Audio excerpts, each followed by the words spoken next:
Wow! 3.5 billion of Google search results for the term Singapore.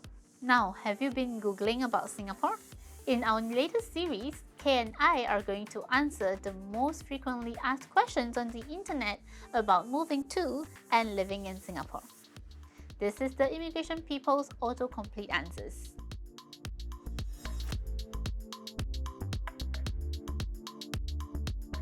What is it like to live in Singapore as an expat?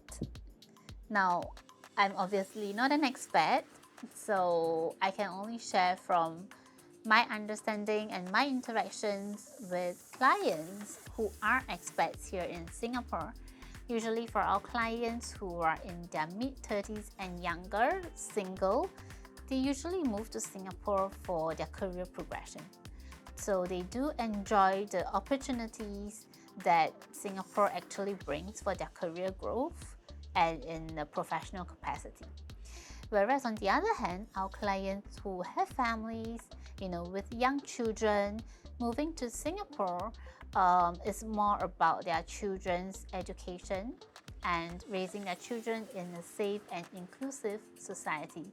It really depends on your individual views on things, but Singapore for sure is a cosmopolitan city because of immigration, and we have a very diverse and inclusive multiracial culture with a lot of food options as well.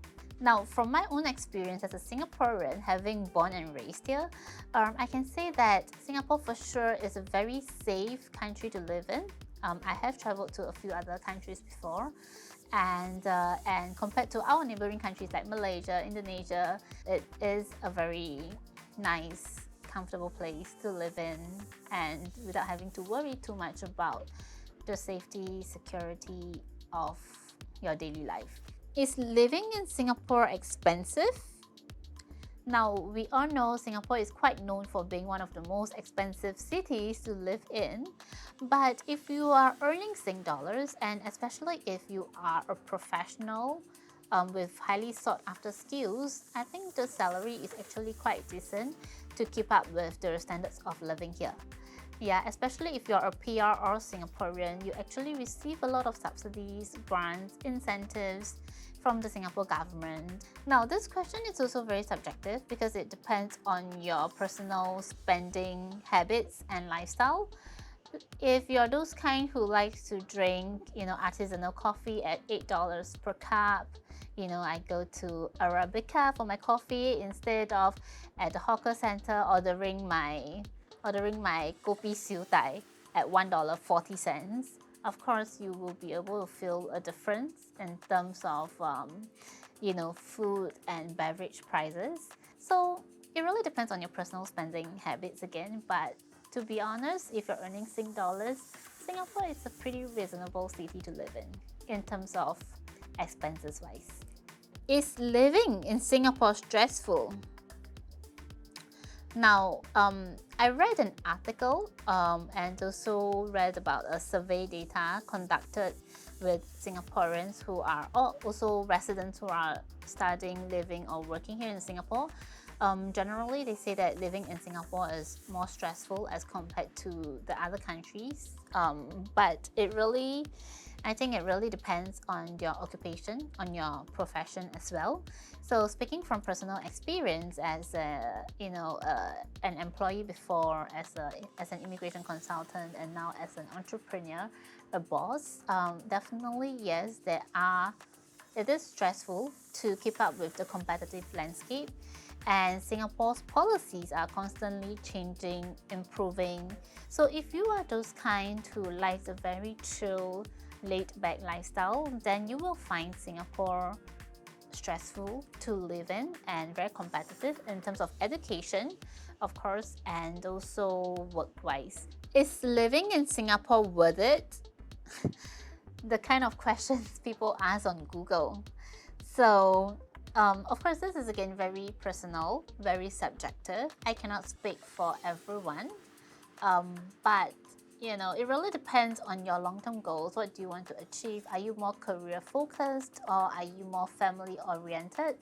Are you an outdoor nature loving person, or do you like living in a very efficient cosmopolitan city?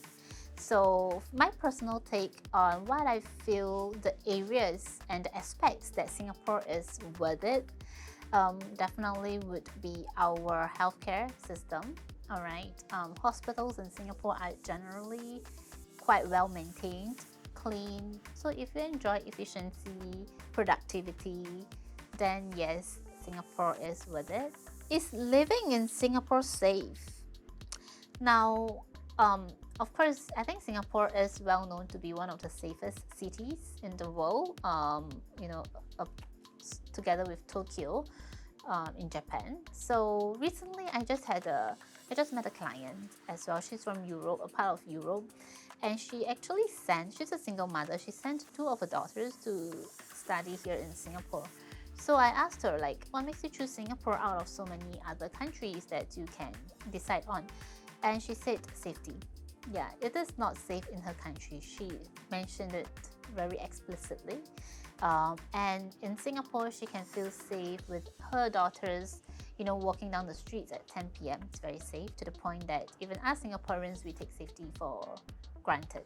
Singapore's police force is actually very efficient, and we even had to put up a campaign that says no low crime doesn't mean no crime, to remind everybody that yes, Singapore is very safe, but it doesn't mean that we can really, take it for granted and act as if and behave as if there will be zero crime here, because we still have to be vigilant and also take responsibility and accountability for our own safety.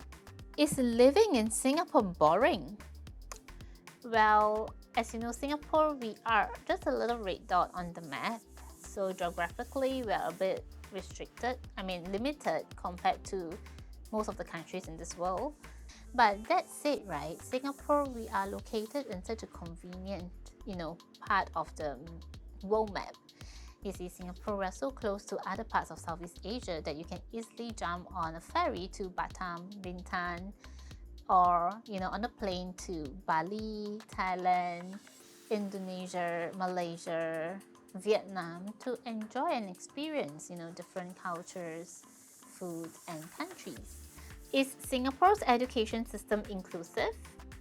Now, I'm just reading this article, and it says that while inclusive education is not part of the official education policy in Singapore yet, but we have been taking steps and working towards a much more inclusive education system and support for our people. So when it comes to people with disabilities or with special needs, we've been trying to provide them with support, facilities, care, to make sure that we help everyone reach their full potential in whatever they can. Is Singapore's education system stressful? Well, Singapore is part of Asia, and I think it runs deep in the Asian Chinese roots, culture, and values, that we take education very seriously, and this is like one of the pathways to become successful in life. So as you know, Singapore has one of the top, is like renowned for our education system and quality. So naturally, we do receive a lot of foreign students who want to study here in Singapore. So it makes it a lot more competitive. This is where pressure starts to kick in, and students become stressful because they have the pressure to do well in such a competitive landscape. But I do know that our Ministry of Education has been trying to change up the policies to make it less grades based. They try to be a lot more holistic in terms of taking into consideration arts and sports as well, into getting into good schools, or passing your examinations, etc. Yes, I think it is a little bit more stressful compared to the Western counterparts, but as compared to South Korea, Japan, China, I think we are sort of like, we are same level playing field. Is Singapore's education system the best? Well, I think it is quite known for now that Singapore has one of the best education system in the world. For your information, our government spends about 20% of our government spending on our education infrastructure and system. We do invest a lot, in terms of our next generation and ensuring that, all Singapore citizens and residents have equal opportunities and access to education. Yeah, and let me just ask Google as well, what do they think about Singapore's education system? So I have a few results, all right, and one of them says that Singapore, has the highest performance in international education and tops in global rankings. So yeah, I would say that we have a really good education system, but whether it is best or not, I think at the end of the day, it still boils down to individuals' definition and take on what do they think is the best. Because some people they do focus on paper grades. Some people they focus on other aspects of education, learning wise, gaining knowledge. So again, it depends on what works for you. Now, why is Singapore's education system so successful? As I answered in the previous question, our government spends at least 20%, of our national budget every year on education to improve our education infrastructure. Of course, I am not an education expert. It is better to, check on Google or even check GPT in terms of, understanding why Singapore's education or infrastructure is so successful. But speaking from experience, as someone who has went through our curriculum, I think it's also because of the differentiated pathways in learning that after secondary school, we get to choose whether we want to go to junior college and have a more exam-based kind of studying or a more skill-based kind of learning with a polytechnic and then graduating with a diploma. So having options to choose, I think it helps, students to actually be able to learn at their own pace and decide on which method of learning works better for them. Well, thanks for joining me today. Now, the answers that I've given earlier on are all from my own point of view and my experience, mingling and interacting with expats and foreigners who are living in Singapore. So it doesn't represent every Singaporean out there. So do your own research if you're still curious to know more about Singapore before moving here, or you're thinking about coming to Singapore. So if you have more questions that you would like us to answer or you would like to hear from our perspective, you can actually leave them in the comments section below. Now, hit the like button, subscribe to our channel and share with your friends if you haven't done so. And I will see you in our next episode. Bye!